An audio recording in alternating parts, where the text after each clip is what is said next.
बिस्मिल्लाहिर्रहमानिर्रहीम, अस्सलाम वालेकुम। आज मैं आपसे खड़े मसाले के गोश्त की रेसिपी शेयर करने लगी हूँ। तो यहाँ मेरे पास बकरे का गोश्त है, 2 अदद प्याज है, 2 से 3 अदद टमाटर लेंगे, कुछ खड़े गरम मसाले हैं जिसमें है 3 से 4 काली मिर्चें, 2 लौंग, थोड़ा सा ज़ीरा और दालचीनी की स्टिक, 3 से 4 साबुत लाल मिर्चें।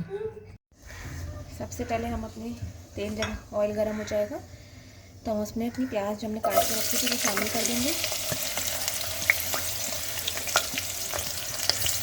झटपट बन जाती है रेसिपी।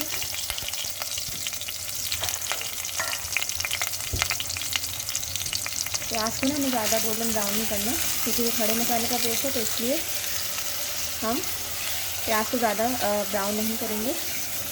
ठीक है,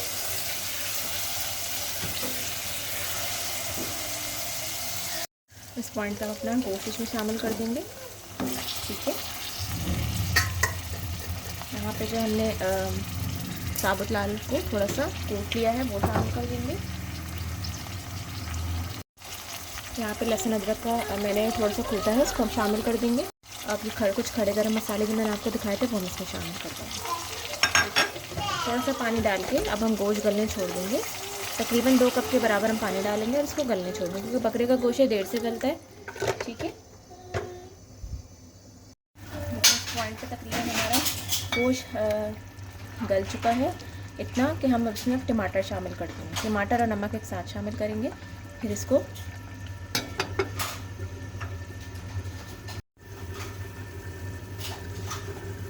ये 3 अदद टमाटर है हम इसमें डाल देंगे। ठीक है,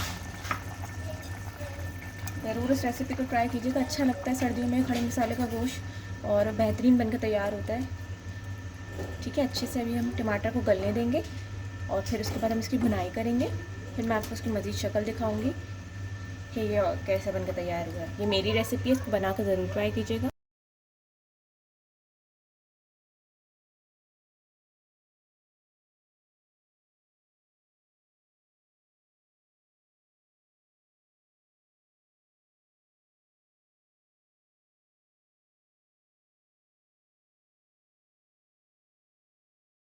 ठीक है, इस पॉइंट पर हम अच्छे से इसकी भुनाई कर लेंगे ताकि हमारा तेल ऊपर आ जाए, और फिर हम इसके ऊपर हरा धनिया गार्निश कर देंगे और ये रेसिपी हमारी बनकर तैयार हो गई है। तो मेरी रेसिपीज़ अगर आपको अच्छी लगती हैं तो इसको बना कर ज़रूर ट्राई कीजिएगा और मुझे लाइक शेयर सब्सक्राइब ज़रूर करें, मेरे चैनल को सपोर्ट करें। थोड़ा सा हरा धनिया डाल दिए, बिल्कुल आहिस्ता आँच कर देती हूँ। बकरे का खड़ा मसाला गोश्त है ये। ठीक है, ये देखिए हमारा तकरीबन सालन रेडी हो चुका है। अब हम इसमें हरा धनिया गार्निश कर देंगे। बहुत ही जायकेदार मज़ेदार रेसिपी बनकर तैयार होती है। ठीक है, तो बनाकर ज़रूर ट्राई कीजिएगा और आपका देखने का बहुत बहुत शुक्रिया। अल्लाह हाफ़िज़। मैं आपको डिश आउट भी करके दिखा देती हूँ इस तरीके से। देखिए क्या ज़बरदस्त इसकी शक्ल आई है।